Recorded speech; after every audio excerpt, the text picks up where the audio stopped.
Next theorem, let F be a homomorphism from the group G1 and another group G2 with the identity element E belong to the group G1 and E dash belong to the group G2.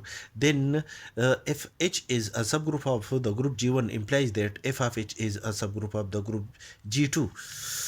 Since G1 and G2 are two groups, F is a homomorphism and H is a subgroup of the group G, then the identity element E belong to the group G1 is also an element of the subgroup H of a group G. Therefore the image of the identity element E belong to the group G1 under the homomorphism F is equal to an identity element E dash belong to the group G2, according to a previous theorem that the image of an identity element E of the group G1 under the homomorphism F is equal to an identity element E dash. This element is an element of the set F of H, and the set F of H consists those elements which are the images of the elements of the subgroup H. Therefore the set F of H is non-empty. To show that the set F of H, which is a subset of the group G2, is a subgroup of the group G2, let us consider A and B are the element of the subset F of H, which is a subset of G2.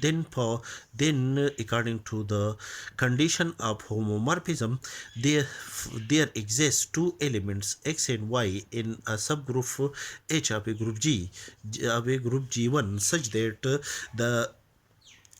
F of X is equal to A and F of Y is equal to an element B belong to the subset F of H.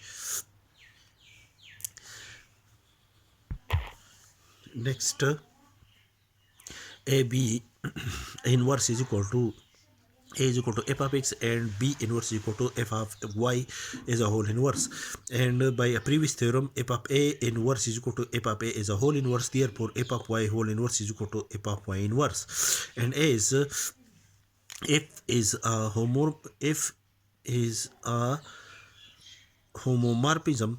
Therefore, F of X, F of Y inverse is equal to F of X, Y inverse. As X and Y are the element of the subgroup H of a group G1, therefore for each XY, for XY belong to the subgroup H implies that XY inverse belong to the subgroup H of a group G1. Therefore, the element XY inverse is an element of the subgroup H. Therefore, the image of an element H is in A under the homomorphism F is an element of the set F of H. That is, AB inverse is an element of the subset F of H for each AB belong to F of H. For AB belong to F of H implies that AB inverse belong to F of H. Thus, according to this theorem, that F a subset H of a group G1, a subset H of a group G is a subgroup of a group G. F for each XY belong to H implies that XY inverse belong to H. Is the set F of H satisfy the above condition of the theorem. Therefore, the subset F of H, which is a subset of the group G2, is a subgroup of the group G2 according to this condition.